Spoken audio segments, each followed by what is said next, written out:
아멘.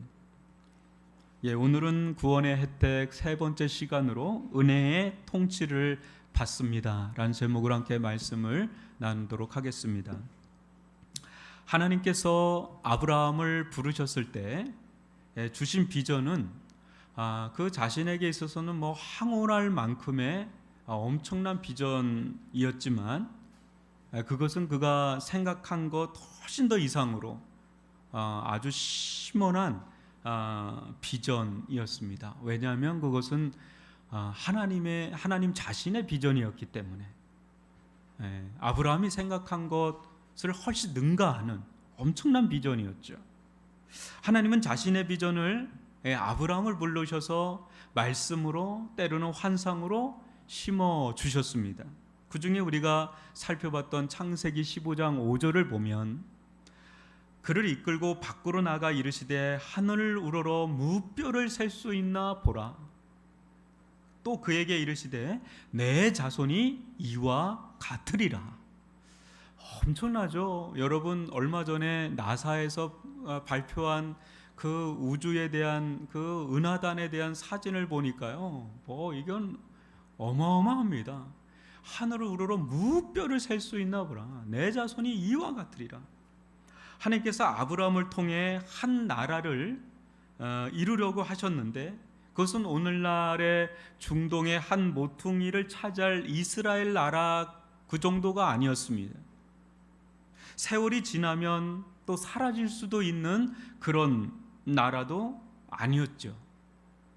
하나님께서 그를 통해 이루시고자 하는 나라는 이 세상에 존재하는 나라와는 완전히 다른 영원한 나라요, 불멸의 나라요, 무궁한 나라인 하나님의 나라였습니다.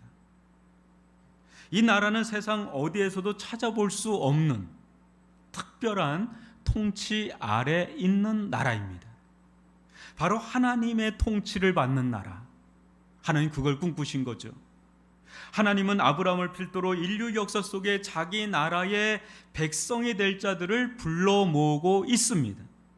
그리하여 무뼈를 셀 수 없음같이 그 수를 감히 헤아릴 수 없는 수많은 이들을 지금도 부르고 계십니다.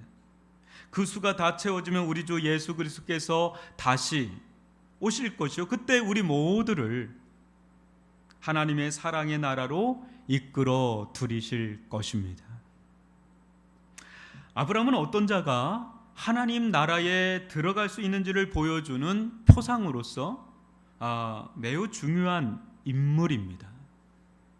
하나님 나라는 아브라함을 우리가 보듯이 어린아이처럼 전적으로 하나님을 믿고 신뢰하는 자들이 들어가는 나라입니다. 여기에는 사회적 신분이 소용이 없지요. 아브라함 당시 아웃사이더였습니다.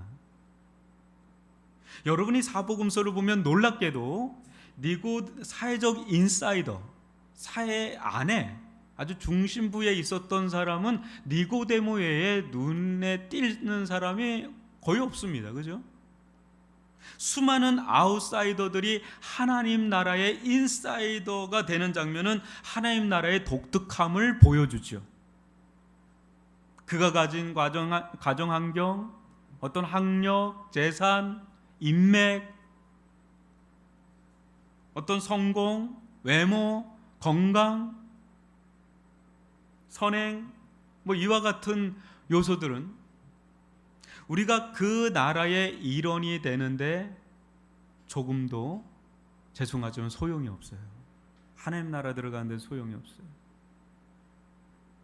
상황이 이렇다 보니 우리가 발을 딛고 사는 세상과 이 세상에서는 이런 것들이 매우 중요하게 역할을 하지만 이런 세상과 하나님의 복음은 충돌을 일으키고 예상을 완전히 뒤집어 버리는 그런 일들이 많죠. 사회에서는 인사이더인데 하나님 나라에서는 아웃사이더가 되고, 하나님 나라에서는, 세상에서는 아웃사이더인데 하나님 나라에서는 인사이더가 되는 것이 복음의 역사 아니겠어요? 하나님 나라가 아니겠어요? 그게 복음서에 나타나 있죠. 우리에겐 충격적이죠. 너무나 충격적인 일들이 예수의 복음만에 많이 나타나고 있죠. 세상에서 소유할 수 있는 그 어떤 것으로도 들어갈 수 없는 나라, 동시에 차별이 조금 더 영향을 미칠 수 없는 나라가 바로 하나님의 나라입니다. 하나님 나라는 인종을 뛰어넘고 지역을 뛰어넘고 언어의 장벽을 뛰어넘어서 오직 믿음으로만 가는 나라, 하나님 나라인 줄 믿습니다. 하나님이 이스라엘 백성을 애굽에서 적과 꿀이 흐르는 가나안 땅으로 인도하듯이 우리를 이 세상의 나라에서 하나님 나라로 이끌어 가십니다. 이때 홍해를 통과해야만 하듯이 오직 그리스도 예수의 십자가를 통과한 자들만이 하나님 나라의 일원이 되는 줄 믿습니다. 지지난주에 오신 양병한 선교사님과 좀 이야기를 나누는 중에 인도네시아에서 일어나는 엄청난 부흥의 역사에 대해서 듣게 되었습니다. 여러분, 인도네시아는 여러분 아세요? 전 세계 가장 큰 무슬림 국가예요. 3억 7천만 명인가? 거기에 90%가 무슬림이니까 숫자적으로 너무 방대한 나라거든요. 근데 종교적 박해가 심하지가 않고 자유가 어느 정도 있다 보니까 이 기독교가 그 속에서 요원의 불길처럼 막 일어나고 있는데 전 인구의 10% 몇 명이겠어요? 3천만 명. 우리나라 몇 명의 전 인구가 5천만 되잖아요. 근데 3천만 명이 그리스도를 믿는 신자들이에요. 엄청난 부흥의 역사가 막 일어나니까 우리나라 선교사님이 그곳에 가서 선교하려고 하니까 그 현지 지도자가 이렇게 얘기했대요. 우리나라 이제 더 이상 오지 않아도 된다. 이제 우리나라는 우리나라가 전도할게. 니네 나라 가서 전도하라고. 우리나라 선교사님한테. 왜 그런지 아세요? 우리나라 청년의 복음화율이 몇 %인지 알아요? 10년 전에? 4%입니다. 지금은 더 떨어졌다고 봐요. 지금 기성세대만 지금 어느 정도 있지 청년 20대에 있는 2030 아래쪽에서는 4% 미만이라고 하는 절대적 성교지보다 못한 성교지가 돼버려요. 네. 상황이 이렇다 보니까 우리 주변에서 볼 때 하나님의 역사가 일어나지 않는 것 같으니까 하나님은 아니 계신 것 같이 보일 때가 많아요. 그러나 하나님은 지금도 끊임없이 당신의 백성들을 전 세계에서 불러들이고 있는 중입니다. 우리나라에서 역사가 안 일어난다고 하나님은 안 계신 분이 아니라 전 세계 제3의 세계에서 지금 엄청난 부흥의 역사를 통해서 하나님의 나라의 백성들 지금 불러들이고 있는 중에 있다는 거죠. 하나님은 우상 숭배자였던 아브라함을 갈대아 우르에서 불러내어 믿음으로 구원하여 그와 관계를 회복하셨죠. 이것이 의롭게 여기셨다는 뜻입니다. 관계 회복. 하나님과 관계가 회복되고 열릴 때 그리스도인은 하나님의 특별한 통치 아래 들어가게 되는데 그 하나님의 통치 방식이 바로 은혜입니다. 로마서 6장 14, 15절을 다시 한번 보실까요? 제가 읽어드리겠습니다. 제가 너희를 주장하지 못하리니 이는 너희가 법 아래에 있지 아니하고 어디에 있다고요? 은혜 아래에 있음이라. 그런즉 어찌하리요? 우리가 법 아래에 있지 아니하고 은혜 아래에 있으니 죄를 지으리요? 그럴 수 없느니라. 아멘. 은혜 아래에 있다는 거예요. 법 아래에 있지 아니하고 은혜 아래에 있는 백성, 바로 그리스도인은 은혜 아래에 있는 자들이다. 홍콩에서 목회하는 한 목사님의 이야기를 들어보는데 지금 홍콩에서 아주 기괴할 정도의 일들이 일어난다고 합니다. 단적인 예로 중국 본토에서만 볼 수 있었던 이 시진핑 환영식, 그것이 홍콩에서도 그대로 재현되고 있어서 경악을 금치 못했다고 그래요. 여러분 어때요? 시진핑이 이렇게 오면 막 환영식이 있잖아요. 그 자유롭게 살던 홍콩의 그 자유한 사회에서 살던 어린아이들이 그 주체성도 없이 그냥 기계적으로 막 박수치는, 북한에서나 중국 본토에서나 있을 법한 그런 모습으로 막 그 영혼 없이 박수치는 그런 게 홍콩에서도 일어나는 걸 보고 너무 충격을 받은 거예요. 강한 독재법이 행행하는 그 땅에서 숨막혀 죽을 것 같은 그런 수많은 이들이 탈홍콩화를 지금 하고 있죠. 못 사는 거예요. 이제 자유가 보장할 수가 없는, 다 통제당하고 있는 그런 땅. 여러분, 법이 강화되면 강화될수록 죄는 더욱더 드러나게 되죠. 걸리지 않을 사람이 없어요. 이 법 막 다 만들면 거기서 어떤 사람이 살아나갈 수가 있겠어요? 숨이 막히는 거죠. 그런데 만약 하나님께서 우리와 관계를 법조항으로만 맺으려고 한다면 여러분, 우리 중 어느 누가 그분과 관계를 맺을 수 있을까요? 하나님의 율법을 알면 알수록 우리는 어찌할 수 없는 단 하나의 사실에 직면하게 되죠. 법을 조목조목 하나님께서 법을 들이대서 우리에게 다가오면 다가올수록 우리가 부인할 수 없는 그런 사실에 직면하게 됩니다. 그건 뭐죠? 나는 뼛속까지 죄인이다 라는 그런 사실이죠. 뼛속까지 죄인이다. 이런 우리들에게 하나님께서 계속 율법으로만 다가오셨다면 우리는 그 앞에서 다 엎드러져 죽을 수밖에 없는 자들이죠. 넌 이거 잘못했어, 이거 지켰어, 안 지켰어, 이거는 지켰어, 안 지켰어, 계속 법조항으로만 우리와 관계를 맺으려고 한다면 그 앞에 설 자가 누구게? 숨 막혀 죽죠. 그러나 하나님은 믿는 자들을 특별하게 대우하시고 통치하십니다. 그것은 은혜의 통치, 율법의 통치가 아니라 은혜의 통치입니다.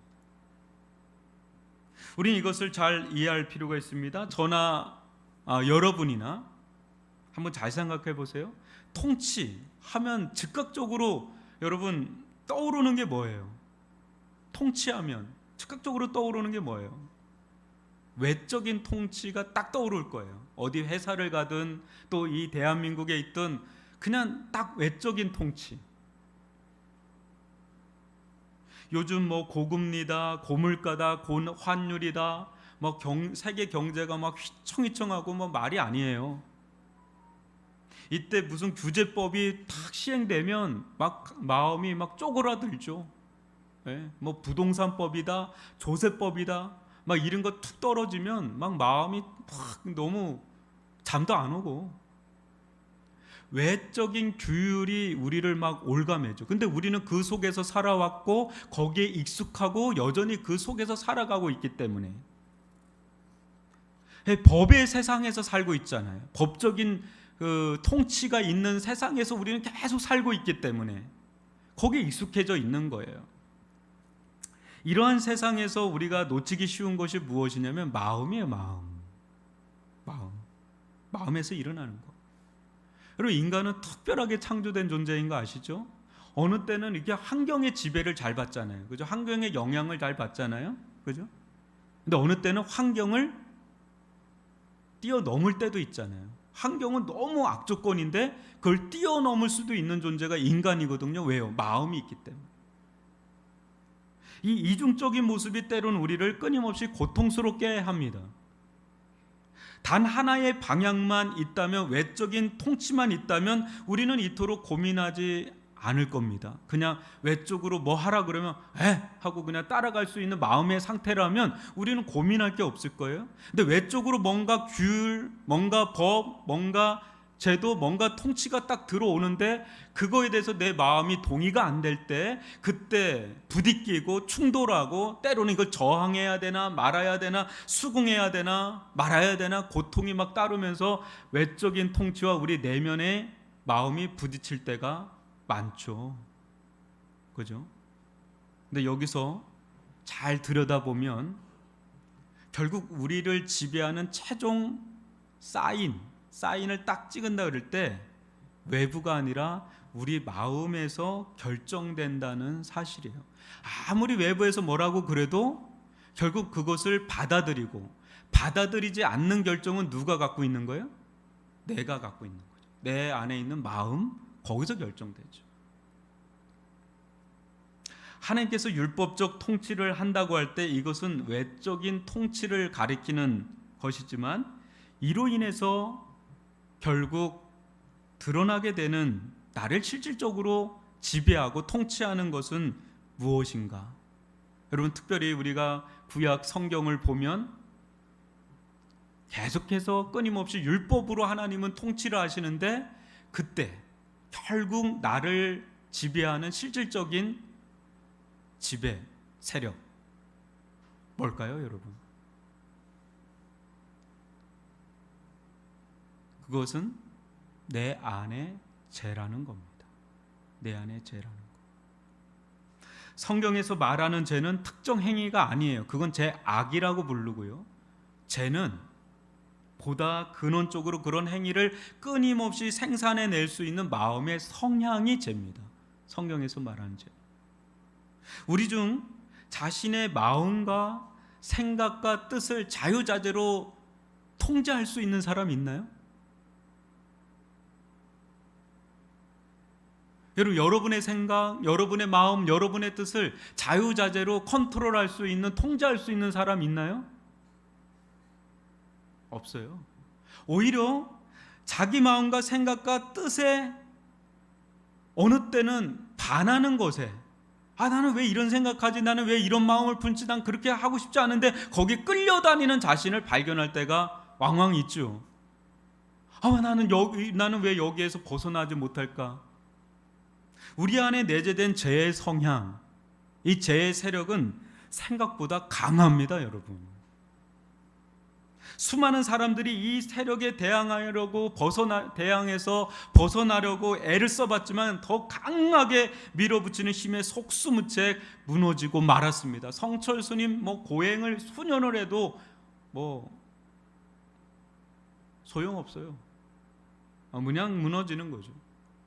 생각해 보십시오. 여러분, 우리 중 어느 누가 교만하게 살고 싶다고 하는 사람이 있겠어요? 우리 중에 어느 누구라도 여러분 절망하면서 살고 싶은 사람이 누가 있어요?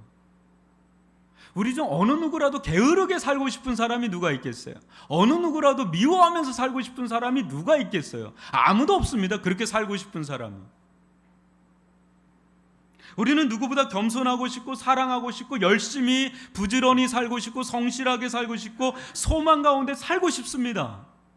그죠? 그러나 우리는 끊임없이 마음은 언이지만 육신이 약해서 넘어지는 자신을 발견합니다. 생각도 내 것이고 마음도 내 것인데 내 생각과 내 마음이 내 뜻대로 어찌된 영문인지 내 뜻대로 내 마음대로 되지가 않는 분열된 또 다른 자아를 발견하는 거예요. 내 안에 또 다른 자아가 있는 것 같은 느낌이죠. 이렇게 살고 싶은데 이렇게 살 수밖에 없는 분열된 자아, 모순된 자아, 그게 우리 안에 있잖아요. 그래서 우리는 남들을 볼 때 저 사람은 어떻게 저렇게 이중적이야 하는데 본인도 이중적이거든요. 우리 중에 모순되지 않은 사람이 있어요? 이중적이지 않은 사람 있나요? 없습니다, 여러분. 내 마음과 내 뜻대로 안 되는 거죠. 주님을 만나기 전까지 우리를 궁극적으로 지배하는 것은 내 자신 같아요. 내 마음대로 내 뜻대로 사는 것 같지만 좀 더 들여다보면 실은 내가 주인이 아니라 내 안에 역사하고 있는 죄가 주인 역할을 해요. 죄는 우리 안에서 끊임없이 속이고 강압하고 강기를 부립니다. 존 오웬이 죄의 성질을 세 가지로 했어요. 속이고 강기를 부리고 강압하고. 거기서 우리는 속수무책 무너지는 거죠. 어떤 분을 보면 저렇게 갑자기 왜 저렇게 미친 짓을 하지 하는데 강기를 부려요. 이해가 안 가지만 한순간에 그렇게 내버려요. 뉴스를 보면 그런 사람들 나오잖아요. 술 먹고 왜 저러나는데 그렇게 돼버려요. 무서운 거예요. 이와 같은 사실은 여러분, 죄의 그 세력은 그 안에 있을 땐 잘 몰라요. 그 세력으로부터 빠져나오기 전까지는 잘 알지 못해요. 제가 얼마나 강하게 나를 사로잡고 있는지 죄에서 빠져나오려고 하면 그때 이 죄의 세력이 얼마나 강력한지 그때 아주 뼈저리게 느끼게 되죠. 여러분, 기도하면서 나의 어떤 그릇된 모습을 가지고 씨름을 해본 적이 있어요? 그러면 이 세력이 생각보다 얼마나 뿌리 깊이 강력한지 거기서 그냥 두 손 두 발 다 들게 됩니다. 굉장히 강력해요. 맨홀 구덩이처럼 하염없이 나의 발목을 끌어당기듯이 우리는 그 속에서 발버둥치지만 이내 자포자기할 수밖에 없는 자신을 발견하죠. 여러분, 로마서 7장 23, 24절을 제가 읽어드리겠습니다. 사도 바울의 고백이에요. 예수를 믿고 난 뒤의 고백이에요. 그런데도 어떤 고백을 하는지 여러분 한번 잘 보세요. 내 지체 속에서 한 다른 법이 내 마음의 법과 싸워 내 지체 속에 있는 죄의 법으로 나를 사로잡는 것을 보는도다. 오호라, 나는 공고한 사람이로다. 이 사망의 몸에서 누가 나를 건져내랴. 나를 사로잡아 오는 것을 보는, 오라, 나는 공고한 사람이로다. 누가 이 사망의 몸에서 나를 건져내랴 말이죠. 여러분, 죄는 우리 힘으로는 극복할 대상이 아닙니다. 그러기에는 너무 강력해요. 죄는 종교적 열심주의로 해결할 대상이 아니에요. 바리새인들과 서기관들이 했던 율법주의 같이 그렇게 내가 이거를 하고 이거를 하고 이거를 하면 이 죄를 극복할 거다. no, 안 돼요, 안 돼. 그러면 그럴수록 외식주의가 되고 형식주의가 되고 율법주의가 돼버리는, 못해요. 죄는 더 강력합니다. 죄는 어떻게 극복이 가능하냐? 죄보다 더 강한 누군가의 도움으로 거기서 건져질 때 비로소 죄에서 빠져나올 수 있습니다. 이것을 우리 편에서는 은혜라 부르고 하나님 편에서는 가공할 만한 능력이라고 부릅니다. 죄는 죄보다 더 강한 주인인 예수 그리스도께서 십자가의 권능과 능력으로 우리를 죄에서 구출해낼 때 비로소 우리는 죄로부터 자유케 되는, 해방케 되는, 벗어나게 되는 은혜를 누리게 될 줄 믿습니다. 여러분, 그리스도의 피가 우리들 심령 가운데 들어올 때 그 피의 권세로 우리는 자유케 되는 참된 자유를 누리게 되는 줄 믿습니다. 그때 예수의 보혈이, 예수 그리스도의 은혜가 내 안에 임하게 될 때 나를 사로잡고 있던 이 죄의 세력부터 벗어나게 되면서 죄의 세력이 급격하게 약화되면서 우리 안에 은혜의 세력이 물밀듯이 밀려 들어오는데 그 은혜를 은혜의 법이라고 부르고 생명의 성령의 법이라고 부르죠. 여러분, 로마서 8장 1, 2절을 볼까요?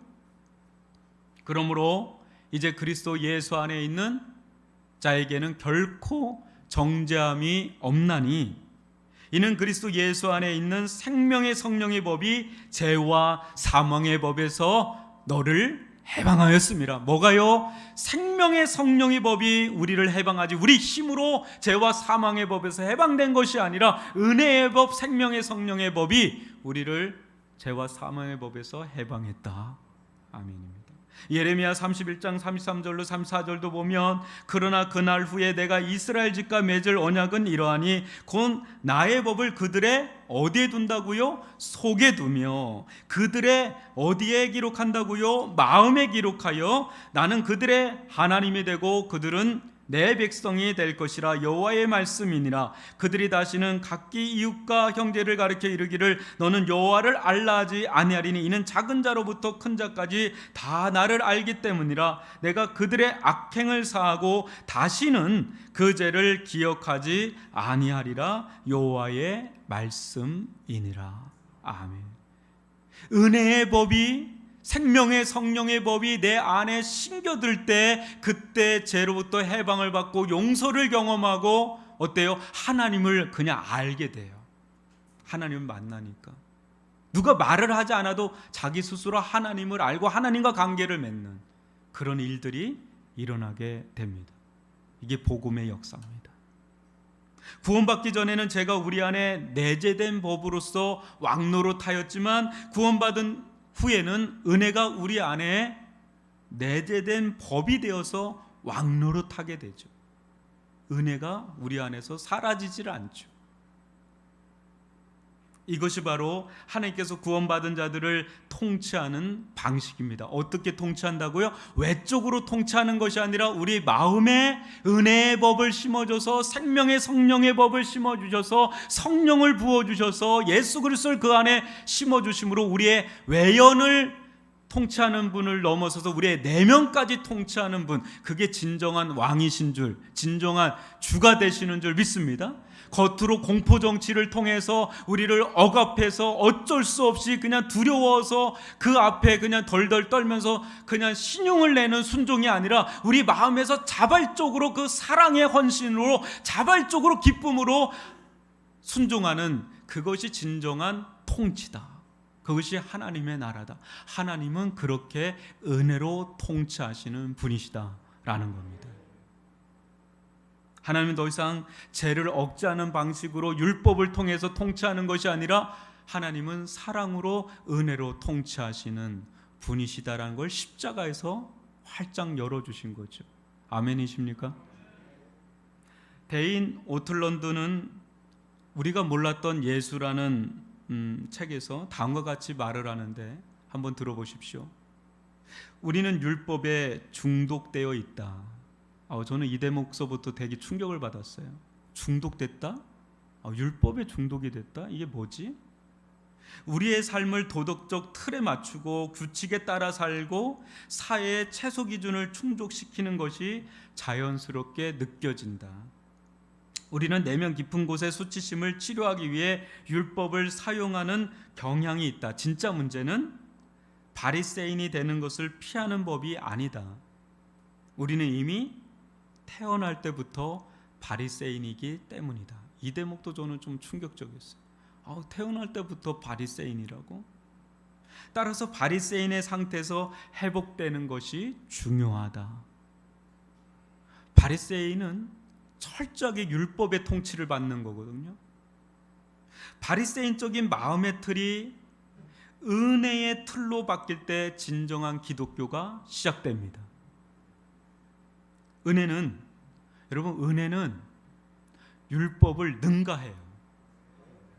은혜는요, 율법을 능가해요. 여러분, 은혜의 통치가 임할 때 스스로의 힘으로는 도저히 이 정욕과 그 수치심의 그 늪에서 빠져나올 수 없었던 그 사마리아 여인이 어떻게 됐습니까? 거룩한 자유함과 이 깨끗함을 얻게 되는, 그것은 율법적으로 조목조목 예수님이 그렇게 해서 그 여인이 변화된 게 아니라 은혜로 그 여인을 대할 때 그 여인은 비로소 자유함을 얻게 됐고 거룩한 깨끗함을 얻게 되는 놀라운 변화를 이루게 된 것을 우리는 보게 되죠. 물질 중독과 외로움의 늪에 빠져 호적거리던 삭개오는 또 어떻습니까? 예수님이 그를 윽박지르면서 너 이렇게 살면 죽을 거야, 너 이렇게 살아야 돼, 그게 아니죠. 그와 함께 그 집에서 유하면서 그를 위로하고 그를 알아주고 그와 함께 주고, 그렇게 했을 때 여러분, 율법을 능가해서 심에 지나도록 이웃을 품고 베푸는 그런 모습에서 우리는 은혜의 그 강력한 힘을 보게 됩니다. 여러분, 은혜는 사람을 변화시킵니다. 은혜는 사람을 살립니다. 율법이 사람을 살리는 것이 아니라, 율법이 사람을 변화시키는 것이 아니라 은혜가 사람을 살리고 은혜가 사람을 변화시키는 줄 믿습니다. 은혜는 강력한 힘입니다. 은혜에 잠식될 때 비로소 우리는 자유함을 얻게 되죠. 도저히 내가 그렇게 살 수 없는 자였는데 은혜가 임할 때 우리는 마음이 한껏 넓어지고 마음에 한껏 자유함을 갖게 되면서 여러분 거기서 우리는 하나님의 나라를 맛보고 하나님의 나라를 누리게 되는 그 경험을 하게 되죠. 여러분 하나님의 나라는 무엇이죠? 로마서 14장 17절 읽어볼까요? 제가 읽어드릴게요. 하나님의 나라는 먹는 것과 마시는 것이 아니 오직 성령 안에 있는 의와 평강과 희락이라. 하나님은 성령의 은혜 가운데 우리와 관계를 맺으시고 의와 평강과 희락, 즉 말로 형용할 수 없는 영적인 희열과 기쁨을 우리들 가운데 부어주십니다. 이것이 좋은 집에서 마음껏 먹고 마시긴 하나 시기와 다툼 속에 사는 것보다 비교할 수 없이 탁월한 은혜라는 것이죠. 여러분 먹을 것도 많고 마실 것도 많은데 그 속에서 지옥 같은 경험을 하는 사람이 있는 반면에 먹을 것도 부족하고 마실 것도 부족하지만 하나님이 주시는 의와 평강과 희락으로 말로 할 수 없는 하나님의 나라를 경험하는 이들이 있습니다. 특히 선교지에 가면 더 그런 분들을 많이 만납니다. 하나님의 은혜가 나를 사로잡을 때 우리는 비로소 나다워질 수가 있어요. 그리스도인다워질 수가 있고 교회다워질 수 있고 성도다워질 수 있는 그 힘은 하나님의 은혜에 잠식될 때. 하나님은 우리가 세상의 자녀가 아니기에 하나님의 자녀이기에 끊임없이 우리를 은혜의 자리로 이끌어 들이십니다. 때때로 쓰러지고 낙심하여 주저앉아 있을 때라도 여러분 자녀를 어떻게 바라보십니까? 자녀가 쓰러져 있고 낙심돼 있고 절망하고 있는 자녀를 여러분들은 어떻게 보십니까? 직원처럼 보십니까? 거래처 사람처럼 보십니까? 어떤 성과를 올려야 돼, 너는 이렇게 해야 돼, 이 정도 점수를 따야 너는 내 자녀야, 내 그래야 너 인정하고 너 축복하고 너에게 뭔가 줄 거야, 보상해 줄 거야, 이렇게 딜을 합니까? 아니죠. 물론 뭐 그럴 때도 있는데 사고를 진땅 친 자녀가 병상에 누워있을 때 여러분 너 그럴 줄 알았어 하면서 네 알 거 알아서 해 뭐 이런 부모 있어요? 사고 진땅 쳐도 잘났던 못났던 그 자식은 내 자녀죠. 하나님은 우리를 율법적 통치로 다루시는 분이 아니라 자녀로서 우리를 받아들이시고 우리들을 대우하시고 우리들을 이끌어 가십니다. 그래서 그 사고를 다 뒷수습을 해주시고 다시금 일어설 수 있도록 우리를 보담아 주시고 은혜로 우리를 다스려 주시는, 이끌어 가시는 그런 아버지 되신 하나님이신 줄 믿습니다. 여러분 율법적으로 접근한다는 건 이런 거예요. 내가 이렇게 하면 하나님 나 더 사랑해 주겠지, 내가 이렇게 하면 하나님 나 더 인정해 주겠지, 이렇게 하면 하나님 나 더 축복해 주겠지. 그렇게 안 되면 또 절망하고 또 신음하고 정죄의식과 죄책감에 시달려서 거기서 어떤 힘이 있고 어떤 기쁨이 있겠어요. 하나님은 아버지 되세요. 우리를 다 아시고 우리를 그리스도 예수 안에서 이미 인정해 주셨어요. 우리를 이미 인정해 주셨다고요. 예수 그리스도 때문에. 그게 의롭다고 여긴다는 거예요. 인정해 주시고 우리를 아들로 삼으시고 아들로서 자녀로서 대우하시고 우리를 사랑하시고 우리를 축복해 주시는 그런 하나님이시라는 겁니다. 은혜의 통치를 받게 하시는 그 하나님, 이 하나님의 놀랍고 경이로운 이 은혜의 통치를 누리시기를 주님의 이름으로 축복합니다. 우리를 세상적인